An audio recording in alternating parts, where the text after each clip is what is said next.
A couple months ago, I did a masterclass for a program that has a bunch of fitness coaches in it. We went in depth from pre-handling objections to being able to actually handle them when the objection comes up, being able to pitch better, all of that. And the masterclass went so well that he told me that his students are consistently asking, when is Nick coming back? When is Nick coming back? And the call's kind of just been sitting in my camera roll, but I realized that a lot of you sell fitness. So I decided I'll stop being selfish and I'll actually share the sauce that I gave. So if you're in fitness sales and you're struggling to build urgency within your prospects, this video is specifically for you. Listen to what I told these guys, why they keep asking for me to come back, implement it on your calls, and watch the difference that it makes. So without further ado, let's dive into the training. Okay, gentlemen. So I'm gonna share my screen and then I'll unshare it for a second. So just a high level of who I am. My name's Nick. I've been in this space selling deals anywhere from 3K all the way up to 20, 25K packages over the phone on Zoom for close to 3 years now. Closed over $3 million over the phone. I could give you a long-winded story. A lot of what has been able to help me is A, my demeanor and being composed, and B, knowing exactly where I'm taking the conversation. Okay. So we're going to get into a couple things here today. So before we fully dive in, how many of you guys actively take sales calls? Caden, I know you said you're not here right now. Kyle, if possible, man, I'd love if you could turn your camera on. We're a small group here. But talk to me, guys. How many of you are taking sales calls actively? Okay, Yeah, Andres. I've done it. I've done it before. Okay. Are you actively taking? Johnson's selling in person. I mean, that's pretty fucking analogous. Okay, so a lot of you are selling in person? Yeah, I've done mostly online though. I haven't done too much in person. I mean, when I was working at a gym, I did some in-person stuff, but mostly all online. Okay, okay. And Caden, you're all online. So Kyle and Johnson, Caden, you two, you guys, I'm assuming you post content and then the content creates leads and then the leads turn into sales conversations. Is that what's going on? Yeah. Sweet. Okay, so 5 a week. Andres, how many do you typically take? I think you said 6 to 8 a month, something like that.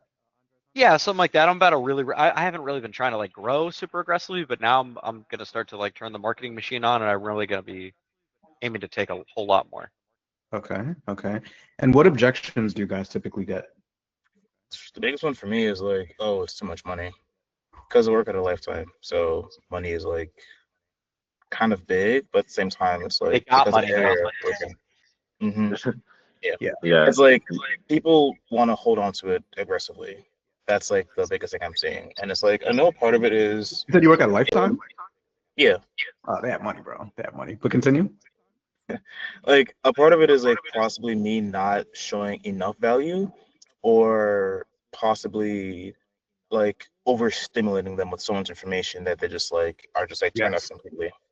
Like I can Yes. definitely admit that's on me. Okay. But I'm getting better at like not overstimulating them with so much information. Like a lot better at that. Good. And I'm getting better at showing more value to myself as well. I could still definitely use a little bit more work on those aspects. Got it. That's good self-awareness, man. And that's super relevant to what we're going to talk about today. So I'm glad. Caden, I'm not looking to start until my meet in a month, or I have 2 other coaches I'm talking to. Now, the people who you guys are selling to, just so I could tailor this, when you say I'm not ready to start a meet, I'm assuming these are people who are preparing for competition. Is that solely who you guys sell to? Do you sell to your average Joe who's just trying to get We're all mostly quite specialized into powerlifting. Some of us do take some lifestyle here and there. Johnson's, obviously working at Lifetime, so wealthy lifestyle kind of people. But a lot of us are very specialized into like competitive powerlifting. Like I know Colin and Kyle are 100% basically. Sweet. Got you. And So, Andrew also does in person, so this is okay, got it. So I was sharing my screen here. I'll be kind of sharing in and out. So we have 2 objectives for today. I'm not going to fill your brains up with too much. I want you guys to be able to have stuff that you can take away. We've got 2 main objectives that are going to leave with you putting money in your pockets. Is A, understanding your client's problems and having deep discoveries so they feel understood, so you're not battling objections all day long. Because I'm sure in the back of your mind, some of you probably think, oh, I have an objection problem. I need to know how to think about it. I need to know what to do. Caden, when someone says that I have other coaches I'm talking to, or I'm not looking to start in a month, I got off Objections. the spouse objection fucking 5 minutes ago. Yeah. Yeah. So I can give you all this fancy word tracks and mind fucking them. Like I could show you all that. That's not going to help you guys as much as being able to get it before. So we don't even have the objection, especially if you're selling for your own business, which is a really big plus. Like not being a sales rep, but selling for your own business. Johnson, you have lifetime behind you, which is more, also a big plus, even though it's not your business. So that's number one. I'm gonna teach you how to understand your client's problems, have deep discovery so they feel understood, you're not battling objections all day. And then I'm gonna show you how to have a clear and concise presentation so that your prospects understand how you're gonna help, why they need it, why they need to do it today on the call, and pay you on the call. So we're not stuck in follow-up land, chasing them down, shit like that. Cool? Is that cool with everyone?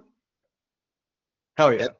Hell yeah. So we're going to dive into an exercise. It's not that sexy, guys. My presentation here is not that sexy. I promise it's going to be actionable, though. We're going to start with an exercise, and we're going to work backwards. In the chat, or feel free to come off mute. If anything, I'd prefer that. What problems do your clients have? And we're going to like rattle these off. What problems are they typically facing? I don't know what's wrong with my lift, so I can't progress. Or like time schedule wise, like, oh, I don't know. My work schedule's all over the place. I don't know certain days I can come into the gym. Okay, work schedule is all Sticking to over. the meal plan. What was that? Sticking to a meal plan. Sticking to a meal plan, okay.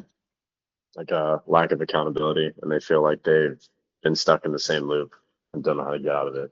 That's a big one I hear sometimes, especially the younger lifters. Stuck in a loop. Okay, we could keep brainstorming if anything else. Anything else coming up? Is that the main ones? Oh, I don't know how to get past an injury. I've had an injury for like a year or two. That's the one here. That's one here every now and then. Okay, I don't know how to get past an injury. Sweet. Cool. Any others?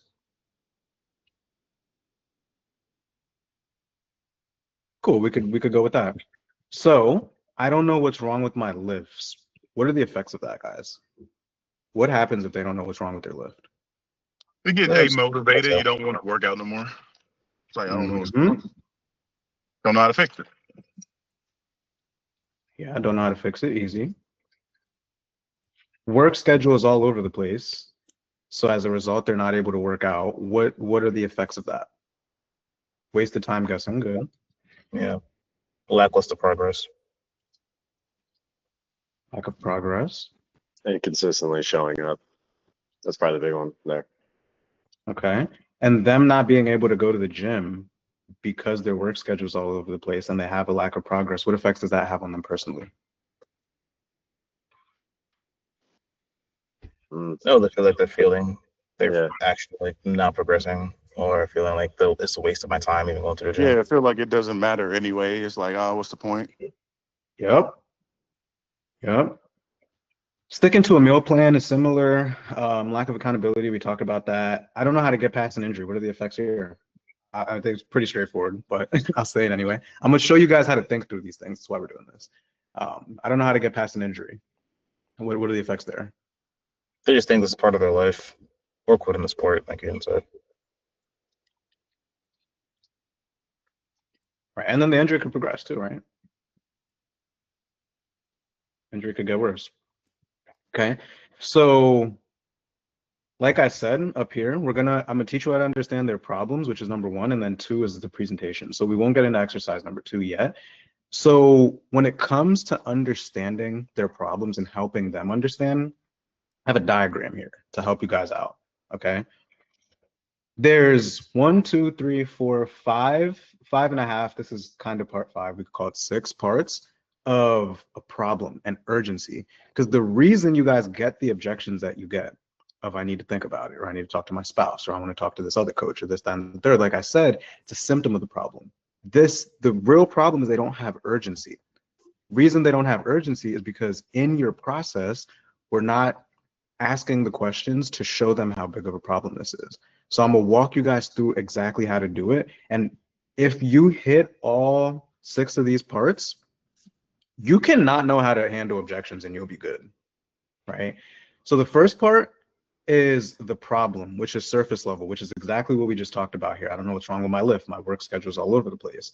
So the first question that you're going to ask in your call is like, what's the biggest challenge you're having right now when it comes to your fitness, when it comes to getting healthy, when it comes to progressing your lifts? What are the biggest challenges you're having right now? It's question one. And then they're going to tell you something surface level, like all the things that we just walked through. The second step is to get specific. Okay. So the How are you gonna feel question on you're going to ask, competition day if you keep doing what you're doing? say it one more time. How are you gonna feel on competition day, all this work, if you keep doing what you're doing? I think So this is wonderful because powerlifters, like, it can seem so surface level, and it really can be. So like, you got to work to, because with fat loss, it's so easy to dig into pain. Powerlifting, it can be a little bit more difficult. So this is wonderful. and these guys have massive fucking egos, which is good, right? It's a good thing that they have big egos. So from surface level, we're gonna get specific. So what are you seeing right now that makes you feel like XYZ is a problem, right? And let's go back to the list that you gave us. What are you seeing right now that makes you feel like you don't know what's wrong with your lift? They're gonna give you something specific, right? What are you seeing right now that makes you feel like it's tough to get in the gym? What are you seeing that makes you feel like it's tough to stick to a meal plan? What are you seeing that makes you feel like you could use some more accountability? And what's going to happen here, think of sales as an onion. Layer one is the surface. Now we're in layer two because we're getting specific. Everyone still with me? Mm-hmm. Perfect. Perfect. Reserve. Then once we get specific, then we get the impacts, which is the second question that I asked you guys. Okay, what impacts does that have? And so, okay, you not being able to know what's wrong with your lift and your weight not going up, what impacts is that actually having? What effects is that actually having? I say confidence issues, Mm-hmm. like you just lots of motivation. Just like, and then you want to quit the sport because you just don't see the progress you're wanting. Mm-hmm. Burnout. Burnout, right? We're only a couple minutes into the call, guys. And at this point, we are 3 layers deep into their problem. We're starting to build the urgency in solving it.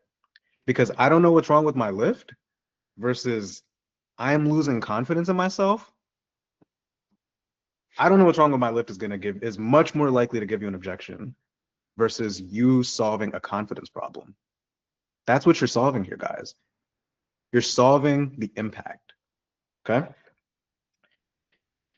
From there, for here, we're going to get as deep as possible as with every single problem that they give.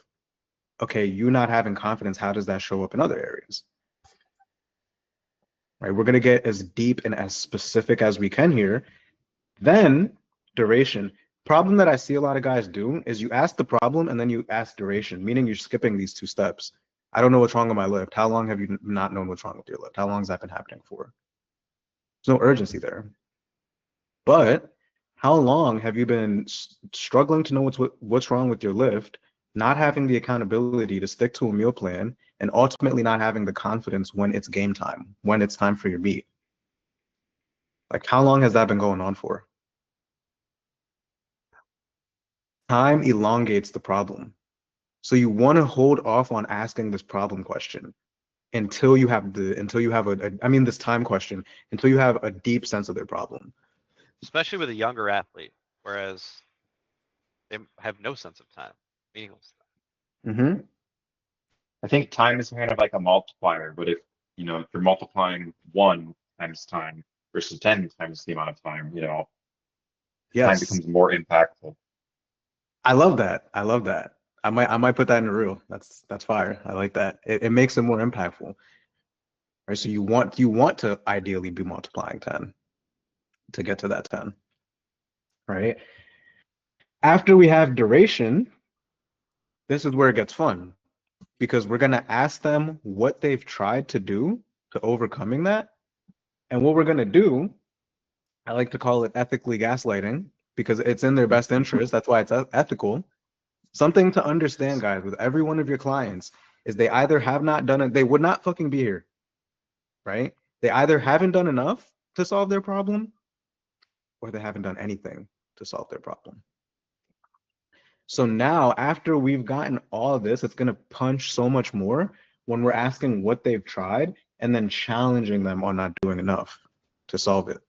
Now, that sounds good in theory, but it's like, Nick, how do I challenge them? Would you also add doing the wrong thing, or would you classify that as not enough?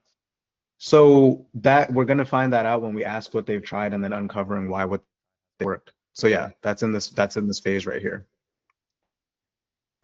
And the Can we get a copy key, of the slide or something? yeah, there's so much in here. I could put a screenshot of this. I took a screenshot. Yeah. Plus I your would call love that. recording will have it. Yeah, I got you.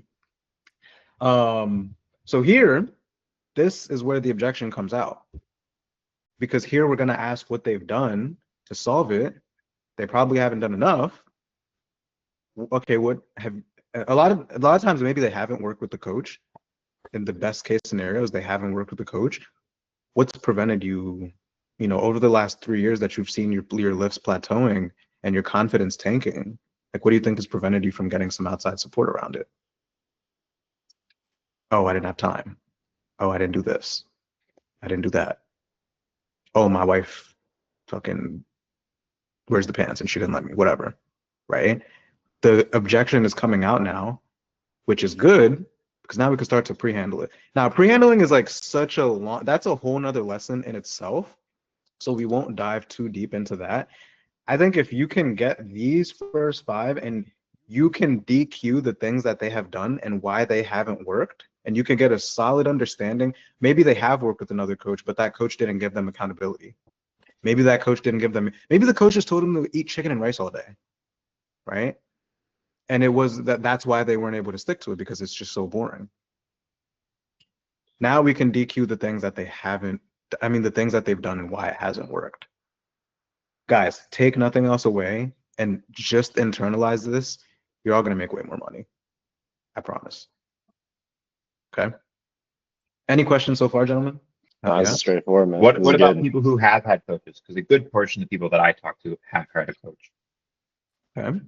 And so that's if they've had a coach and you've done I this. think all those steps make sense, but the last portion of like uncover why it hasn't worked, or I guess you were actually uncovering what they've tried. I mean, so then I guess the next step is going into why it hasn't worked since they've tried something. Exactly. So let's say they tell you that this has been going on for 3 years and they've had a coach before. Okay, I guess despite having a coach, like, why do you feel like we're still in this loop where we problem, where we still don't have accountability, where we're still not able to stick to a meal plan, where we still don't know what's wrong with our lift? Like, what do you feel like is missing, even though you've had a coach before? Right, and you want to write all this stuff down.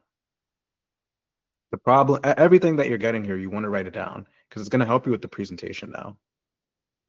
It's all ammunition. I just picture myself loading a revolver. It's like each one of these is an extra bullet in there.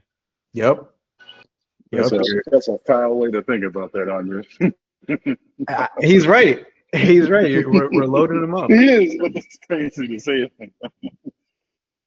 Right. So, and if we have time, we can even do some role plays together. Right. So you guys could practice how to get deep. Pause. No. Can we dive into that the rest of the call? I've been struggling. Let's talk about that. That's what we got. Take that pause away for us. You guys ready to talk about how to present? Yeah. Hell yeah. So I guess what I want to know is what kind of notes are you taking before you present? Like, or are you going to kind of cover what notes we should have in this next section? So the notes that you want to take, I have a video breaking this down. Here, let me actually, I got you guys. I got you. Let me find this. Is it like a quick reel or is it like a long YouTube video? I'll drop it in the thing here. I think it's like 10 minutes long or something like that. So now when we talk about the presentation, see, the thing about just being gym bros as we are, the thing about us gym bros is we can nerd out about it and we can get super, super deep when the reality is they just want the result, guys. That's all they want. They just want the result. They really don't care how they're going to get there. They just want the result. That's what we're selling. We're selling more confidence, more accountability in the presentation. So we're going to do another exercise here. How do you solve these problems? So I don't know what's wrong with my lift. How do you solve that, guys? Make the lift What do you better. mean when you ask that? Communication, Get daily specific. communication solves it. Are they sending you videos? Like get specific. How do Yeah, you? yeah, they send Yeah, videos okay. with feedback. I have a prompt they can follow for what type of feedback they should give that helps me to identify the issues with their lifts as well. Sweet. Sweet. Okay. Anything else missing there when it comes to diagnosing what's wrong with the lift and solving it? Okay, perfect. So that's going to be pillar one. Pillar two, work schedules all over the place, lack of accountability. But this is mostly a prioritization thing, inconsistency, right? So we'll just call it Solved with accountability, really, right? inconsistency, which is, yes, solved with I would accountability. say that's more like a custom program that fits your life. 'Cause it's like, Yeah, it's a little bit of both. blue-collar It depends guy, why they're you know, inconsistent. powerlifting coaches love to give you these big fucking workouts on Saturday. My guy wants to spend time with his fucking family and he works on Saturday. So I give him his SBD day on Friday. I customize his other workouts. He works at a powerlifting gym once a week. He works at a commercial gym the other days. I would say I it's would like also say, actually, you could say your last coach didn't fucking customize your shit to your life. yeah. Mhm. Also, if they didn't have a previous coach, then just having a plan reduces decision fatigue to drag their ass to the gym, even without the accountability, just having it written out. Yes, reduce decision fatigue. Perfect, that's it. And then we'll just do one more pillar, which is meal plans. Or I'll just call it nutrition. How do we solve that? How do we solve the nutrition pillar? I don't do nutrition. Somebody else answer. Get your damn macros correct, and I'm gonna fucking meet with you, and I'm gonna look at your goddamn logs, and I'm gonna tell you that you are being a glutton. I think it's like the same way that you solve pillar two, really. Most people, Custom diet plan. yeah, they're inconsistent usually. They're inconsistent and lack accountability. It's not like I don't know what macros to eat. Yeah, and part of it's like habits too. Like Yeah, I'm working on getting rid of the bad, reinforce the good. Okay.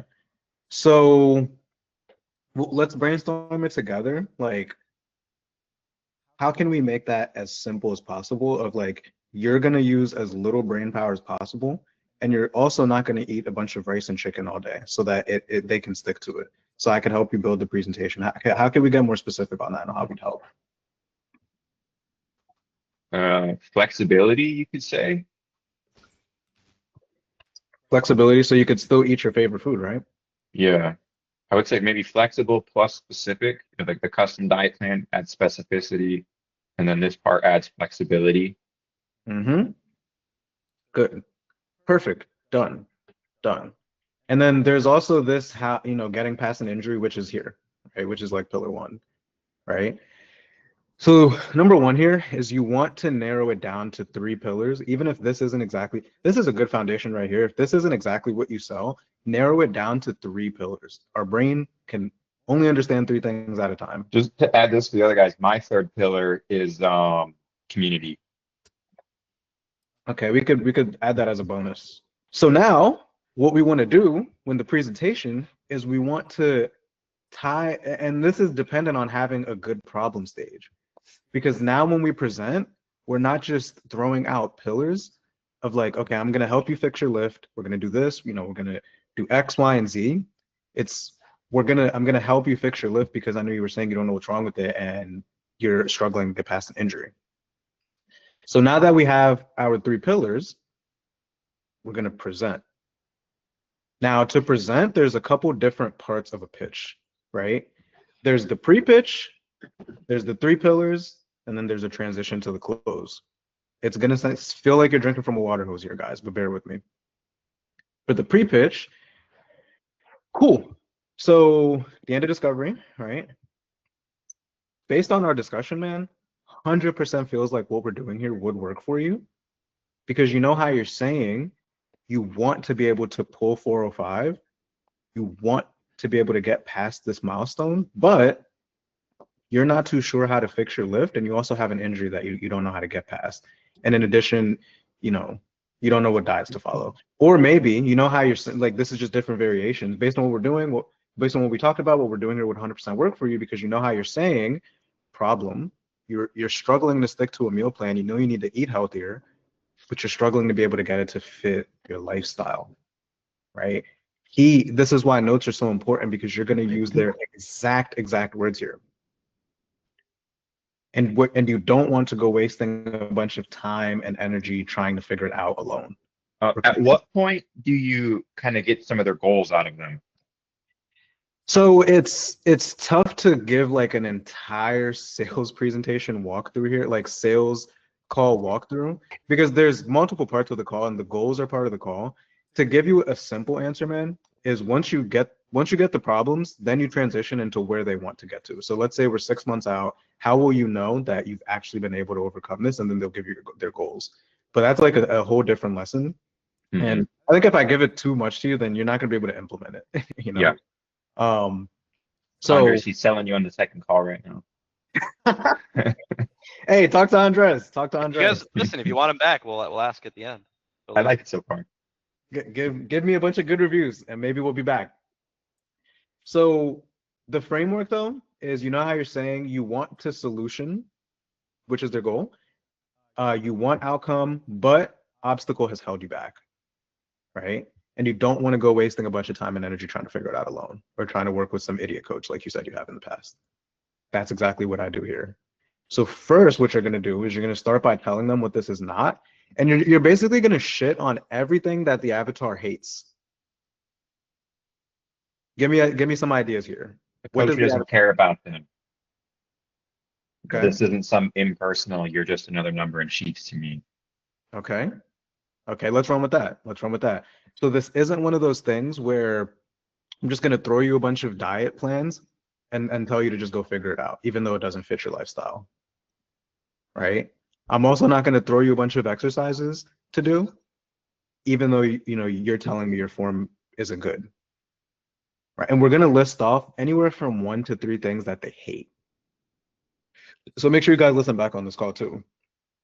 What we are going to do is I'm going to work with you one-on-one for 6 months so that you can actually start moving past this plateau and place in your next meet. So if you want, I can share my screen. I can show you the exact roadmap for us to get you there. And then you get their permission. Yes. Please share your screen. I got you. I got you. I will send that. They're going to be like, yes, please share your screen. Show me how to get out of this. This is what they've been waiting for. And then when we get here, again, as gym bros, we want to be very specific. We don't have to be.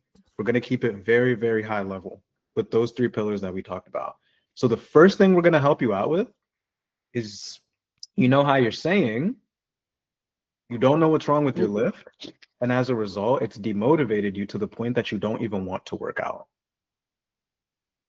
Right?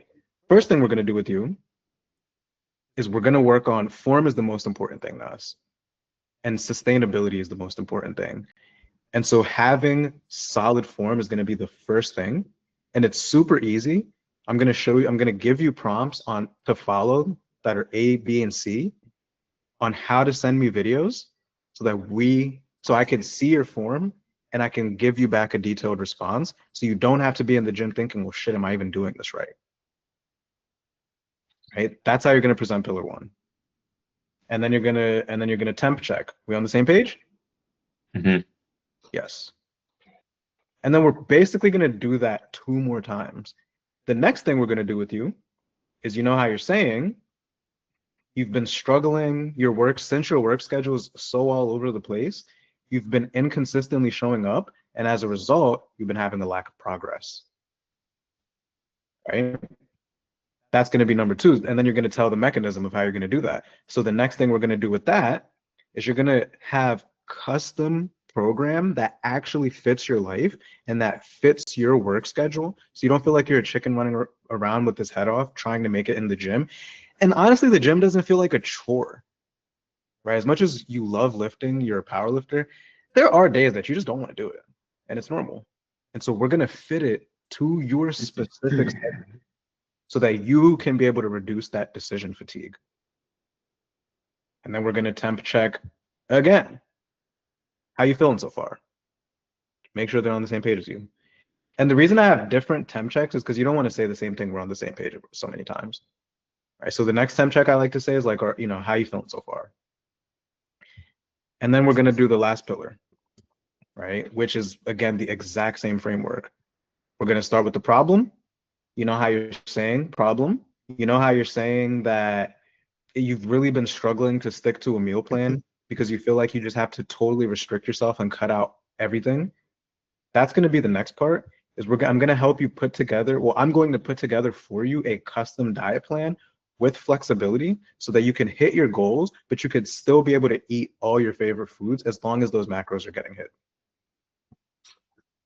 And then that's it for the 3 pillars.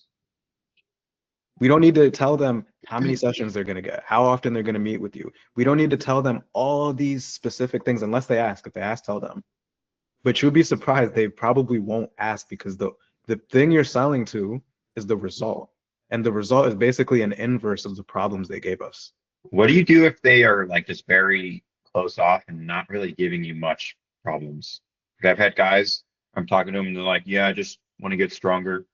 And I'm like, I'm trying to ask more questions. They're like, no, it's been going well. I just want to keep going. Okay, when you say stronger, get a little specific, like role play with me. When you say stronger, get a little specific. What do you mean? Want a total 2K. 2K, okay. And Yeah. break those numbers down for me. Probably look something like 700, 500, 800. Okay. So let's break them down each. So 700 is that squat? Yep. Yeah, what's your squat at now? 660. Okay. And I'm gonna follow this as you watch. You said 650. Okay, so adding 50 pounds. And like right now, what are you seeing that makes you feel like it's a challenge to add that extra 50 pounds and like continuously progress? Well, it's been going up. Just want to make sure that it doesn't stop. Okay. What's in the back of your mind feeling like there's a chance it could potentially stop with what you're doing right now? Just getting strong, and the stronger you get, the harder it is to keep going, I guess. Yeah. Let's look at your rate of progression. So 650, what was your max before that? I mean, I've been doing it a while, so I've hit a lot of PRs along the way. Before 650, what was it? 635. How long ago was that? That was a few months prior to that. Like how many months? Just give me a rough idea. 4 months. Okay, 4 months to get from 635 to 650.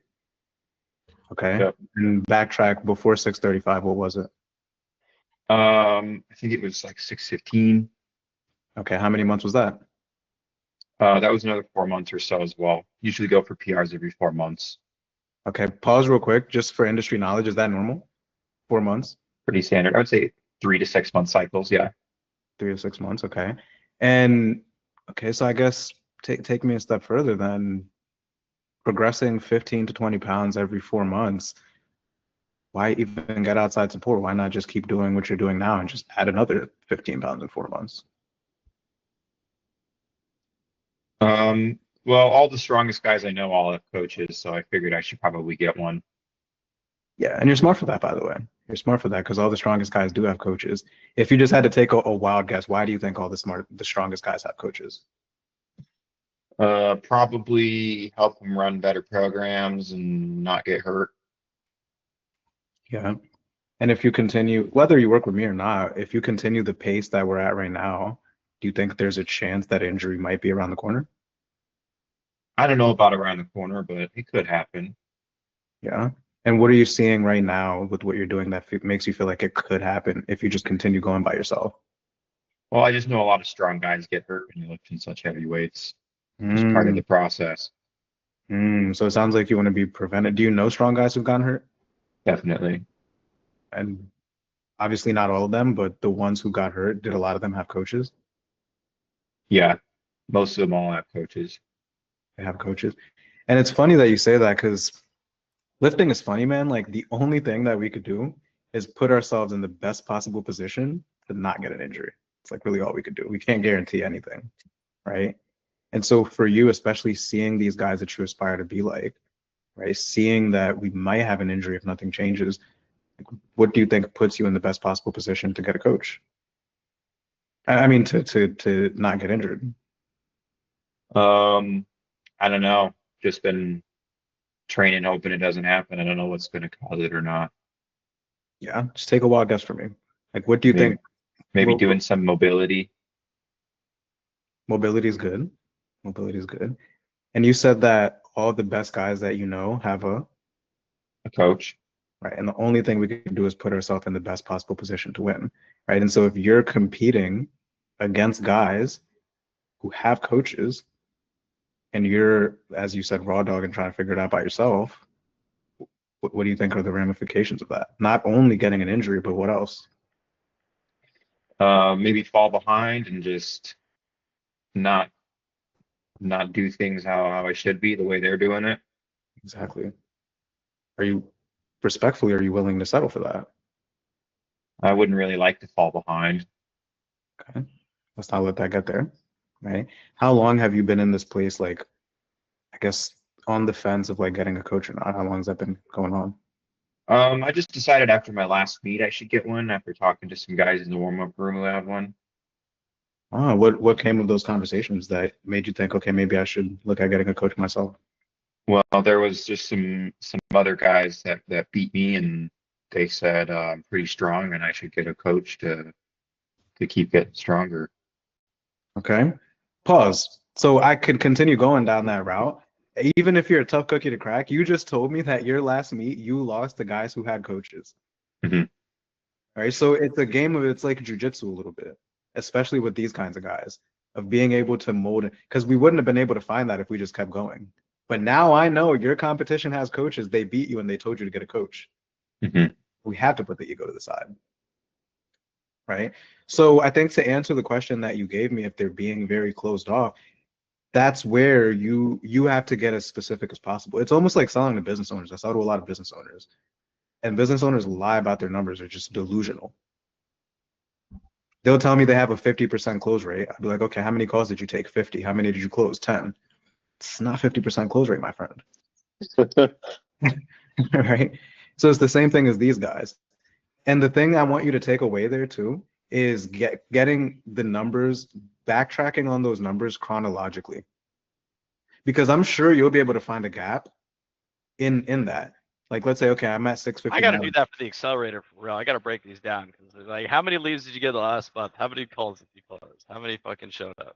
Yeah. Another really common one that I get is like my lift has been like this was a call I had yesterday. A guy said I did close him, but he said my squat has been plateaued for a really long time, just hasn't been going up. And then I looked at his page and he just hit a PR last week. And I was talking with him and he's like, yeah, I think it's actually coming around now, though it's fixed. Okay. Why do you feel like it was plateauing? So you want to create doubt around why it happened in the first place and why we want to prevent that from happening moving forward. Mm-hmm. And what if like you ask why is it plateauing? Or why was it? And they have an answer and they're like, well, I just wasn't doing enough volume. Now I am, and it's going better. Okay. And it's like a problem they already solved.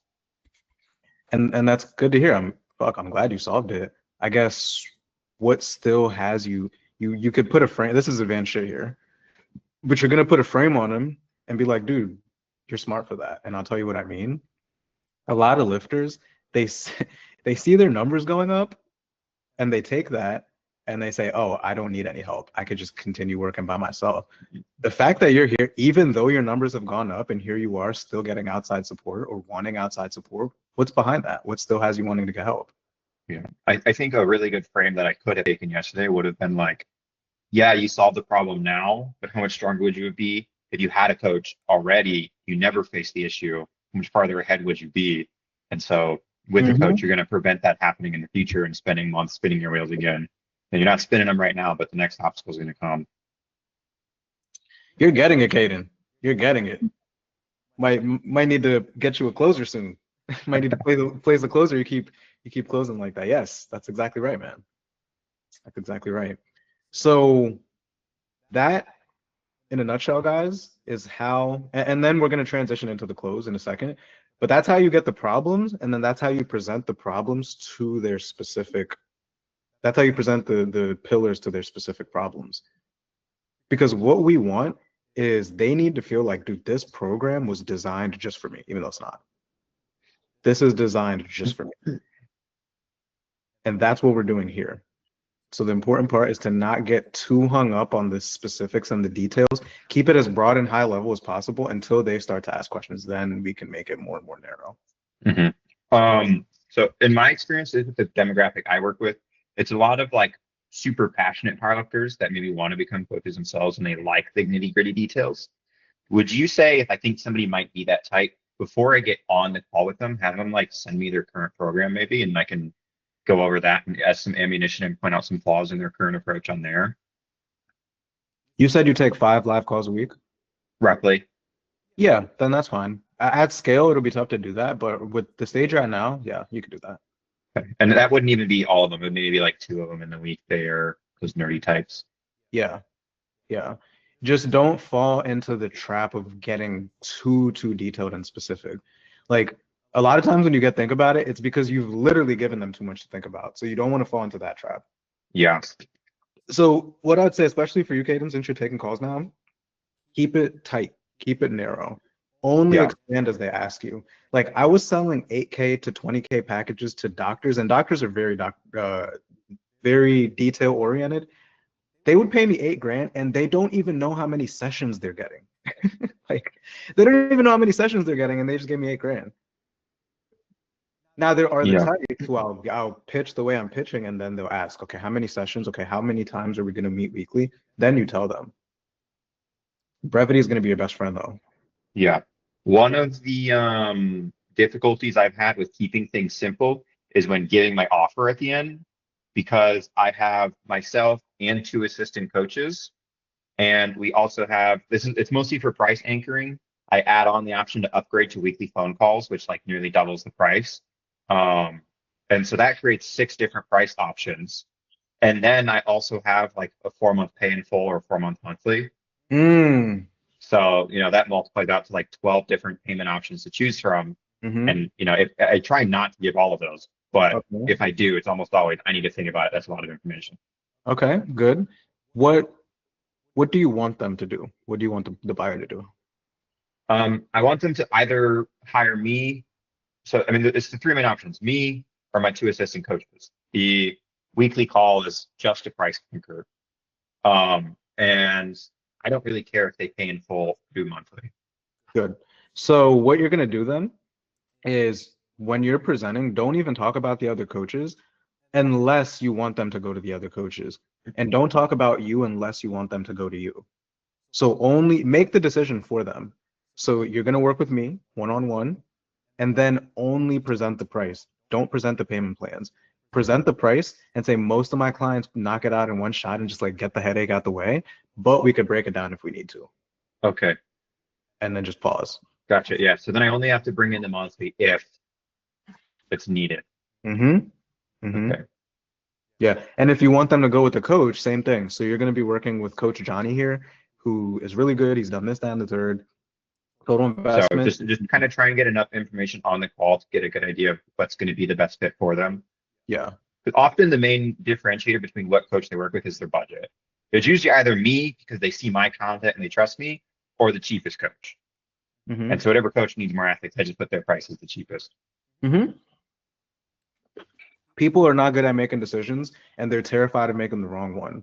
So you don't want to, there's two sides to closing more deals: getting better at sales and just understanding human behavior better.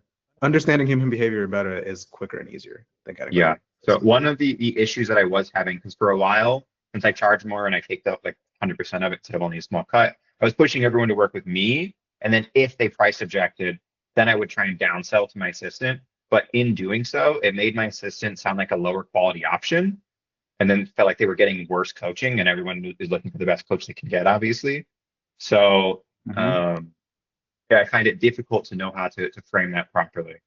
So whatever decision you make, you have to stand on that decision. So if you decide that they're going to go with you and they give a price concern, then we just need to handle the price objection, whether it's a payment plan or whatever. You just need to make your price fit within their budget with the payment plan. You don't want to downsell to the other guy, because that's exactly what's going to happen. Then they feel like they're just like getting so for most people, I guess I don't know how familiar with the powerlifting coaching model, but it's not really like you graduate after like 4 months and then you're done. It's like the goal is to create a lifelong client. So it's not really a payment plan, it's just a monthly subscription. And sometimes the monthly subscription is just out of their budget. Because I work with like a lot of college kids, for example. And so I can't just like make it a smaller payment plan. Okay, okay. So it makes the discussion here a little more complex because then it's like an offer creation thing. Because really you still want it to be a certain time frame type of thing. And you still want it to be a certain type of time frame. And then after that, and again, this is now talking offer creation, after that time frame, then you can talk about, okay, and to stay on, it would cost this amount per month if you wanted to stay on. This will help you Okay. collect more cash. I think maybe one thing I could do is, since it's mostly competitive powerlifters, take a look at like maybe when the next meet would be, and then calculate what it would cost for coaching from now until the competition. Mm-hmm. Then pitch that and offer a payment version as well. Mm-hmm. Mm-hmm. Exactly. Okay. So if you're I'm curious pricing, what Andres thinks of that, since he's obviously very into the powerlifting side too. yeah, he's the offer guy. Yeah. As a sales guy, I think that's perfect. But you know, Andres knows your audience more. Like Andres, what are your thoughts? What was the question specifically? So instead of saying like this is the monthly rate or like here's my 4 month, Nick likes the idea of having like a time span, like when people like graduate after like 6 months or whatever. But You're instead selling I a was package versus a subscription, right? But yeah, what I was thinking, in order to make it a package, we've talked about like when their competition is, and then we just pitch this would be the paid in full to work with me from now until then, and we could break it down into monthly. I like that. I like that for sure. The reason why I like, I'm a big MRR guy, especially here. So there's a lot of disadvantages to being a powerlifting coach, just to give you some context as to our little tribe here. Is one of the tough things about powerlifting is that we're typically lower ticket than other fitness niches like bodybuilding or something like that. But or general fitness. Let's just say general fitness, fat loss, right? Fat loss people come in with an end date in mind. They're like, I'm gonna learn, I'm gonna lose my weight, and then I'm gonna go on my way and live my life, right? That's the way they think.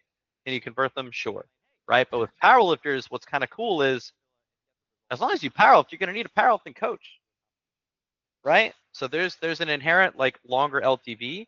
So that's why the subscription model is really, really nice. But if you were to sell a package, I do like I often explain, like, let's say I do a 6-month or a 16-week minimum. I'll explain, hey, it's going to take this long to figure out the formula and get the results that you're looking for, but also tying it to a competition is a good package as well. But that's why I really like the MRR model rather than getting a paid goal. Yeah, so that's a good point. So I think that's perfect, Hayden. You could say, let's say their competition 6 months out. You base the package off that 6 months, and then you tell them at the end of that 6 months, you and I are going to sit down. We're going to figure out when you want to hit the stage again, and then we'll put together a plan for that. We'll have that discussion when that time comes, and then you shank them for another $3,000. Yeah. Shank them. Just fucking shank them. Cool. At Herman, I was talking about shooting them. Sweet. So you guys you're gonna have this recording here, but Yeah. still stick around for, we could stick around for however long you guys need. Like, what other questions We're you gonna have? keep this recording in here, and we got to keep it in the PCA group chat because we done said some crazy shit. We did. Uh, We might get canceled. We might get canceled. None of this is crazy compared to what has been said. On Like the previous morning call, that did not get posted. Yeah, no one's posting that shit. We got some quiet guys in here. What else can I do for you guys? Jonathan always has good questions. Kyle, what the fuck's up? What do we got? Low-key, I'm taking a shit right now. Hold on. Sure, I'll raise my hand. Yes, sir, Mr. Jonathan. All right. Yeah. So sorry I'm late. I was just wrapping up with one of my clients. So I'm a little different in the group. I do coach powerlifters, but I do get a lot of athletes, like student athletes, high school, college aged. Okay. And because of that, it does create a very unique selling dynamic because I'm not selling to the end client. I'm selling to mom and dad. Okay.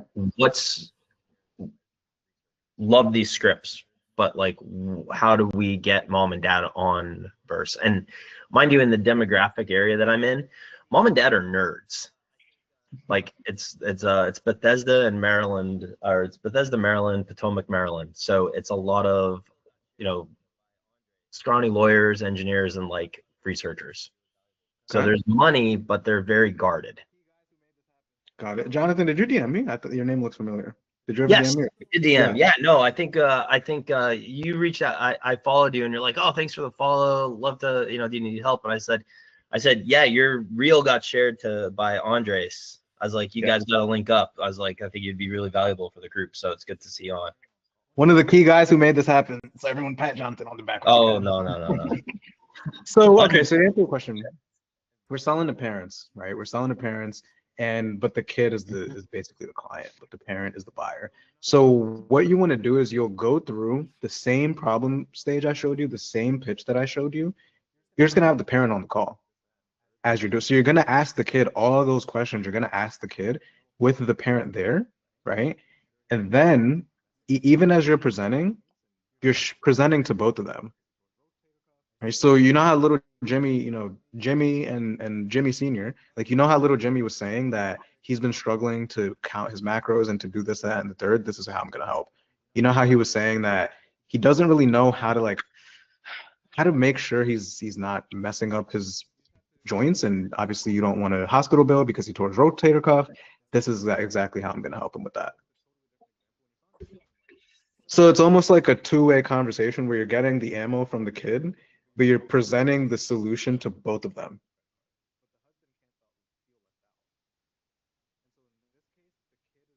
You just have to, the kid has to, it's like when you're selling to husband and wife, right? Just a totally different example. When you're selling to a husband and wife, the wife is the emotional buyer, the man is the financial buyer. The wife has to be bought in for the husband to open up his credit card, but the husband can't feel left out. And so in this case, the kid is the emotional buyer and the parent is the financial buyer. So you have to speak to both of them. Gotcha. That makes sense? I've asked kids before my call to like what are their parents like and what are their objections going to be. Yep. I can be ready because the kids are always sold. They're like, dude, I want to work with you, but you got to you got to convince my mom to pay for it. Yeah, there's different. I've sold to people who sell to parents, like helping kids get into like college athlete sports and stuff. It's tough. There's a couple different ways you could do it. You can have the discovery with the kid and then That's set how a I do it. second call to both. I'll try to both. get them on the last 15 minutes. Yeah. That's probably the most effective. It elongates your sales process, but I've already built the rapport with the kid. They're already excited. They're bought in, and then I get to do a little recap, and the kids showing that they're excited, and we have rapport, and the parents like, all right, cool. Like this guy's super, have my background. Like, this guy's super professional. He's well spoken. Ready to fucking I roll. always have parents asking me like, what are my credentials? And I'm like, the School of Hard Knocks. Dropped out of high school and started selling drugs. I just lift heavy shit. Just tell them you have a 500 dots, and they'll be like, well, what's that? Yeah, What's a dot? Why doesn't that many dots matter? Hayden, do you have a pitch deck? It does. I don't know what a pitch deck is. Like a slideshow, like a presentation. I wrote down a note when you were talking. I was like, I need one. I've been thinking about one for years, and I've been too fucking lazy to do it. But I think it's time. Yeah, guys, do that, because if you consistently get that question of what are your credentials, if you have a pitch deck going through these posts, first of all, it'll make it easier on your brain. It'll make it easier on their brain, and then you can just show your credentials on it too. It's a nice follow-up too. You can email them right after the call. Yeah. Make a pitch deck. That's homework for all of us on this call, for real. Yes. Yeah. Before I've run into, talking about the kids and parents. This is okay. It's probably a little bit of, it's not as prevalent, right? There's about 1 million people in Montgomery County, Maryland, where I live. But I've had about 4 or 5 kids in the last few months basically try to buy coaching services that requires a parent to sign off on it. We get that. Basically asking to pay in cash. And there's like part of me that's like, yeah, just come in, just pay me. I've roasted people in this group. I was like, you got to have the parent. Yeah, no, it's no. I'm a safe sport coach. That's a no-go for me. And I tell kids, I'm like, no, we need a credit card on file. I've had when I used to take PayPal and Venmo, I literally had a kid pay for services, and then within 24 hours later, I had the father basically ask for a refund. And so never talked to either of them again. It was very straightforward. And my only thing is, I think the kid actually paid on behalf of his father, thinking dad This is doesn't gonna care. be this is gonna be relevant to Caden as well. So I'm in the process of I was on the fence for a long time and I've kind of tried a little bit here and there, but I think I'm ready to like fully take on like a team of assistant coaches and train them up. So I could sell myself. How the fuck do I sell for other people? The difference. At each One of the things that I've been doing is I try not to pitch my coaching as working with me. I pitch it as joining my team. This is what you get with my team on the base Yeah. coaching team. And then it's like, these are the different options for joining the team, not the different options for working with me.